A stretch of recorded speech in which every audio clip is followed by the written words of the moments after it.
주 예수의 은혜와 평강이 있을지어다. 지난 주일에 우리는 2023년 맥주 감사 주일을 지냈습니다. 다윗이 어떻게 하나님께 감사하고 어떻게 찬양했는가? 시편 103편 1절 2절 말씀을 보면 지난주 성경이죠. 함께 읽습니다. 내 영혼아 여호와를 송축하라. 내 속에 있는 것들아 다 그 성호를 송축하라.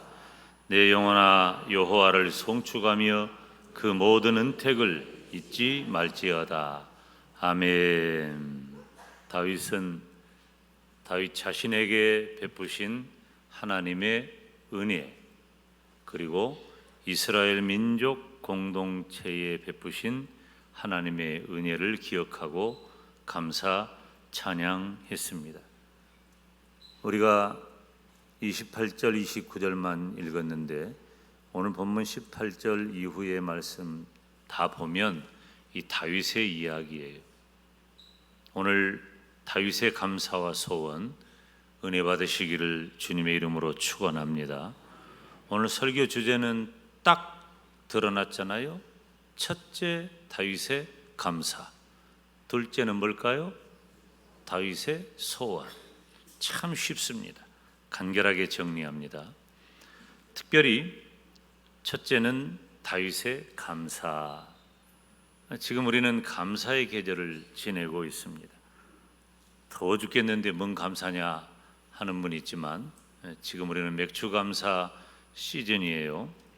주일에 한번 감사하고 지냈다고 감사 끝, 다른 거 시작, 이게 아니에요. 우리들이 늘 감사하지만 좀 더 감사의 마음을 되새기고자 합니다.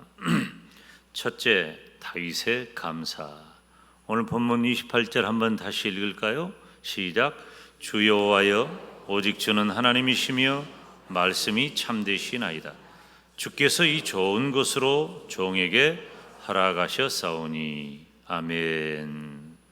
여기 말씀을 보면 오직 주는 하나님이시며 말씀이 참되십니다 라고 고백해요. 근데 이 말씀 앞에 나오는 27절 말씀을 보면 내가 너를 위하여 집을 세우겠다, 하나님이 이렇게 말씀하시거든요. 그럼 내가 너를 위하여 집을 세우겠다는 말은 집 지어주겠다는 말이 아니에요. 내가 너를 위하여 집을 세운다는 말은 다윗의 왕조와 관련된 언약의 말씀이에요. 하나님의 언약은 매우 중요한 의미를 담습니다. 성경에 매우 중요한 단어들이 많이 언급되어 있는데 그 중에 손꼽을 때 빠지지 않는 단어는 따라서 합시다. 언약이란 단어예요. 하나님께서 나와 약속하셨다. 언약을 맺으셨다. 이것은 고대 근동에서 제사의 방식으로 형성된 내용이에요. 그래서 언약이라고 하는 것은 생명을 걸고 지키는 약속, 반드시 지켜야 할 약속, 그런 의미를 담는 거죠.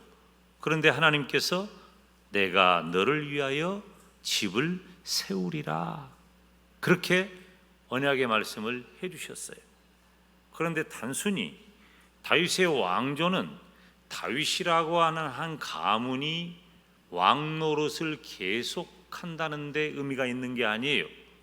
다윗의 왕조가 갖는 매우 중요한 의미는 다윗의 왕조 가운데, 다윗의 자손 가운데 예수 그리스도께서 나신다는 데 각별한 의미가 있는 거죠.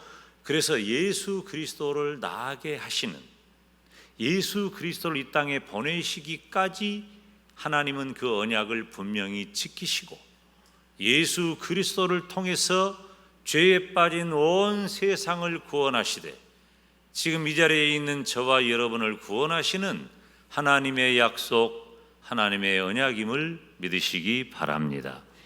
그래서 다윗은 하나님의 말씀이 참되시다는 사실을 고백하면서 하나님의 말씀은 참되십니다. 그래서 내가 하나님을 찬송합니다. 하나님께 감사합니다. 사랑하는 여러분, 우리가 신앙하는 하나님은 신실하신 하나님인 줄로 믿습니다. 우리 한번 서로 옆 사람에게 고백합시다. 하나님은 신실하십니다.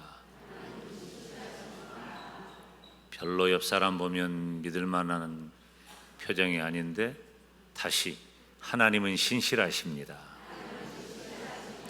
그 정도 표정은 해야지. 그래요. 성도는 우리가 예수님을 믿는다 그러잖아요. 하나님을 신앙한다고 하잖아. 도대체 뭘 믿냔 말이야. 우리 믿음은 신실하신 하나님의 성품에 의존해서 살아가는 거예요. 그게 내 믿음의 가치, 내 믿음의 주소예요. 내 믿음이 어디 있느냐? 하나님의 신실하심을 의존하는 데 있다는 것입니다. 다윗은 하나님께서 자신의 가문을 향하여 베푸신 언약의 말씀이 어떻다고요? 어떻다고? 신실하단 말이에요. 어떻게 그게 믿어지냔 말이에요. 다윗은 믿었어요. 왜? 하나님이 어떤 분인 걸 알았기 때문에, 신실하신 분인 걸 알았기 때문에. 나는 믿어요. 나는 누구를 믿습니다. 나는 누구를 무엇을 믿습니다. 이것은 그의 신실함에 근거한 거예요. 은행도 돈 아무나 안 줘요. 신실한 사람에게 돈을 줘요. 신실의 가치가 100만 원이면 100만 원 이상 안 빌려줘. 저도 은행에 알아봤어요. 나는 딱 은행에서 나 빌려줄 돈이 정해져 있더라고. 그때 알았어. 아, 내가 이 정도 신실하구나. 돈의 가치로는. 우리가 신앙하는 하나님은 그 신실하신 하나님이에요. 다윗 자신의 가문을 향하여 베푸신 그 언약의 말씀이 신실하다고 믿는 거예요. 너무 중요한 얘기죠. 사랑하는 여러분, 나를 향하신 하나님의 약속은 반드시 이루어질 줄로 믿습니다. 하나님의 신실하심은 나를 근거로 하지 않아요.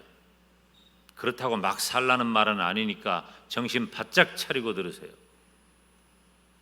내가 어떤 공로가 있어서 어느 정도 기준에 도달했기 때문에, 내가 자격을 갖췄기 때문에 하나님께서 나에게 도장을 꽉 찍어준다?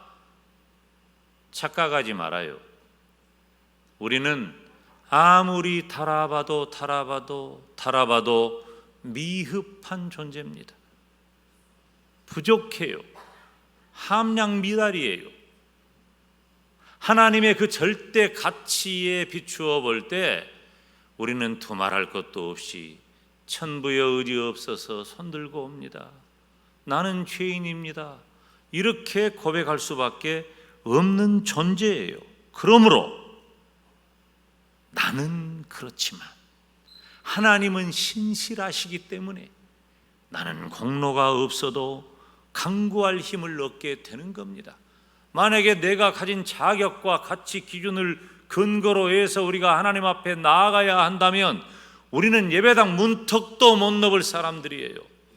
그런데 다 이 안에 들어와 있고 주님 앞에 기도하고 주님 앞에 찬양하고 주의 영이 전한 말씀을 듣고 있잖아요. 무엇 때문입니까? 나는 부족하지만, 나는 죄인이지만 하나님 아버지는 나를 사랑하시고 나를 축복하시고 나를 구원하시고 여전히 나에게 은혜를 베푸시는 변함없는 신실하신 하나님이시기 때문입니다. 그 하나님의 신실하심에 의존하여 내가 하나님 앞에 나오는 거예요. 시편 119편 30절을 보면 내가 성실한 길을 택하고 주의 규례를 내 앞에 두었다고 했습니다. 사랑하는 여러분, 하나님의 신실하신 약속의 말씀을 기억하면서 오늘 또 새 힘 얻으시기를 주님의 이름으로 축원합니다.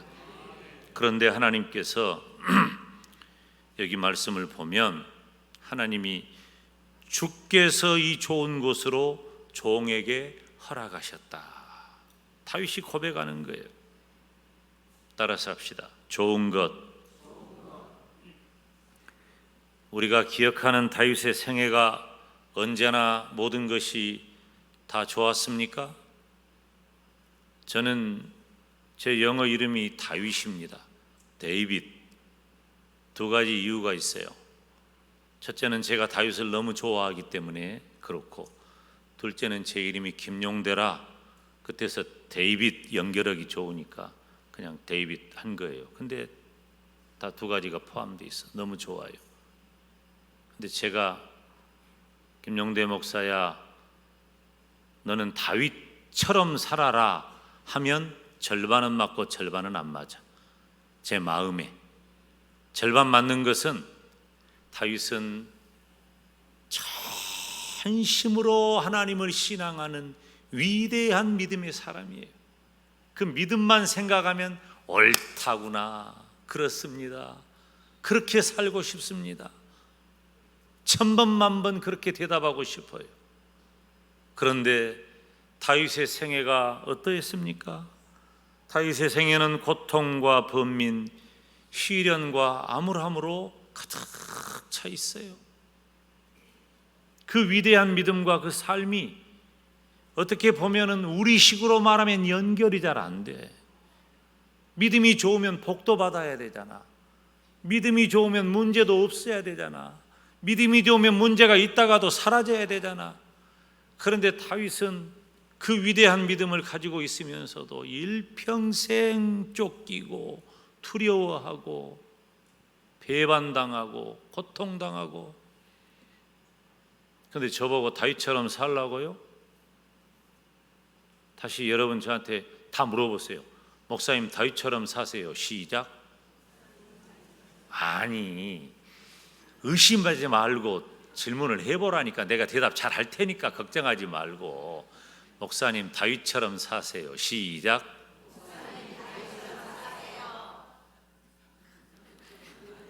절반은 맞고 절반은 틀려.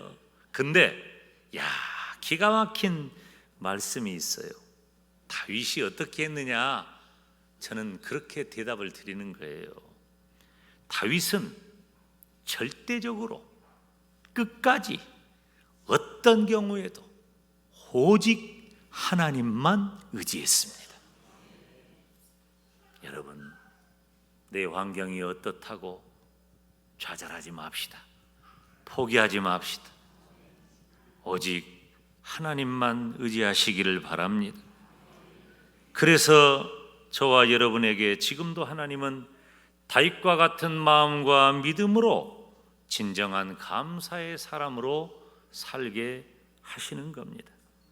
사실 사람들과 함께 사는 이 세상은 나를 둘러싸고 있는 모든 환경 대부분이 사람입니다. 나를 설명할 수 있는 모든 환경은 사람이에요. 우리는 하나님께서 허락하신 사람들과 함께 서로 믿고 의지하면서 살아가야 합니다. 그런데 사람은 영원하지 않아요. 또 사람은 신실하지도 않아요. 안타까운 말이지만은 이런 말이 있어요. 가장 못 믿을 것이 사람의 마음이다. 참 슬프죠? 슬픈 말이에요. 그럼에도 불구하고 나를 둘러싸고 있는 사람은 하나님의 선물이에요. 왜 그럴까요? 우리 주님께서 이렇게 말씀하셨기 때문이에요. 여러분이 한번 따라서 해보세요. 서로 사랑하라. 서로 사랑하라. 나를 둘러싸고 있는 환경, 나와 함께하는 모든 사람을 서로 사랑하라고 주님은 말씀하십니다. 그럼에도 불구하고 분명하고 중요한 것은 이 땅의 어떤 조건과 환경이 아니라 신실하신 하나님만 의지하시기를 주님의 이름으로 축원합니다. 그 다윗은 그래서 감사한 거예요. 나는 신실하신 하나님을 의지합니다. 그래서 감사합니다. 딴 것 보면 다 죽을 것들이요. 이스라엘 백성들이 광야 40년 사는 동안에 땅바닥 쳐다봐. 뭔 소망 있나? 푸석푸석 독사, 정갈, 가시, 엉겅퀴, 메마른 땅.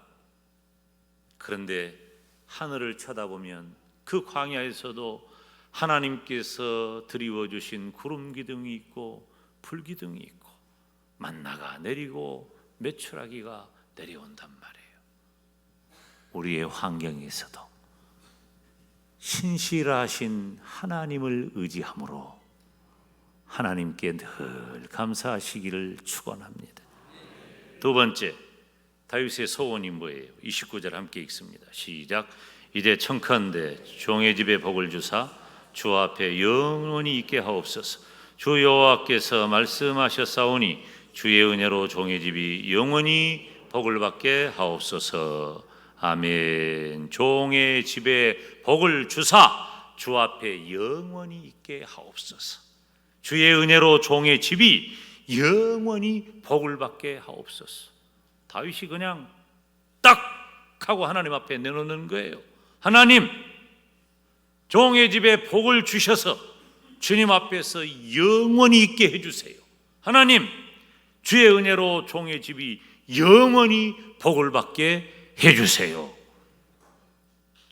얼마나 놀라운 기도입니까? 사랑하는 여러분, 복의 근원은 하나님이신 줄로 믿습니다. 다윗의 소원이 있어요.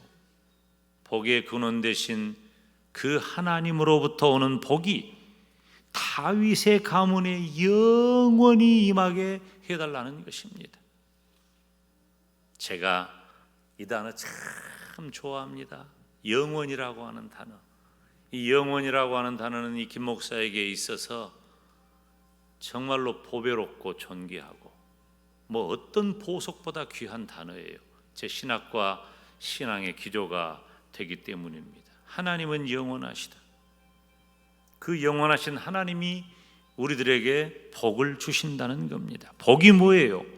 풍성하고 유익한 삶을 위한 능력을 내가 갖는 것이 복이에요. 풍성하고 유익한 삶.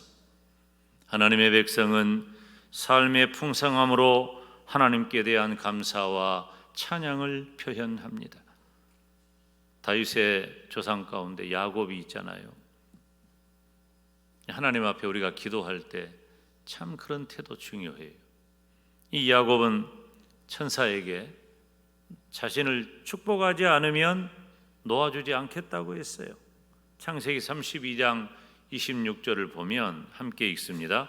그 사람이 가로되 날이 세려하니 나로 가게 하라. 야곱이 가로되 당신이 내게 가게 하지 아니하겠나이다. 당신이 내게 축복하지 아니하면 가게 하지 아니하겠나이다. 여러분, 하나님만이 복의 근원이십니다. 하나님만이 신실하십니다. 그러므로 우리는 하나님께서 반드시 나에게 주신 은혜로운 언약을 지켜야 한다고 소원할 수 있어야 합니다. 다윗이 딱 내놓듯이, 야곱이 딱 내놓듯이 우리도 하나님 앞에 딱 내어놓고 담대하게 하나님, 신실하신 하나님, 나는 하나님을 의지합니다. 하나님을 의존합니다. 나에게 복을 내려 주시옵소서. 청년 시절에 산에 올라가 기도할 때 참 많았죠. 요즘은 환경들이 너무 좋고 그런데 산에 올라가 기도하면 한 번도 성공은 못했지만은 기도할 때 그렇게 기도할 때 있었어요. 소나무를 붙잡고 이 소나무 뿌리가 뽑아질 때까지 하나님 앞에 기도한다. 한 번도 못 뽑아봤어요. 근데 그렇게 기도하면서 뭐라고 기도하냐면 제가 그렇게 기도했어요. 하나님, 축복하지 아니하면 나에게 복을 주지 않으면 이 산을 내려가지 않겠습니다. 나를 축복하여 주시옵소서. 그냥 그렇게 이 산 안 내려가겠다고 떼를 쓰듯이. 얼마 전에, 몇 달 전에 제일기도원, 부등산 제일기도원 올라갔는데 제가 기도했던 그 기도, 그 너럭바위, 헐몬 수양관 가니까 또 제 기도 자리가, 기도 바위가 여전히 있더라고요. 참 용기 있고 담대한 시절이었습니다. 다윗은 그렇게 하나님의 은혜에 감사하면서 자신의 간절한 기도를 담대히 구하고 있는 겁니다. 여러분, 쫄지 마요. 지금 내가 처한 환경 때문에 쫄지 마란 말이야. 왜 쫄아? 우리가 신앙하는 하나님이 그것밖에 안 됩니까? 내가 찾고 구하고 나를 살려내시고 나와 함께 하시고 나를 사랑하시고 그렇게 신실하신 하나님이 내가 쫄 정도밖에 안 되냔 말이에요. 담대하게 하나님께 구하시기를 바랍니다. 종의 집에 복을 주사 주 앞에 영원히 있게 하옵소서. 주의 은혜로 종의 집이 영원히 복을 받게 하옵소서. 금년의 절반이 지났습니다.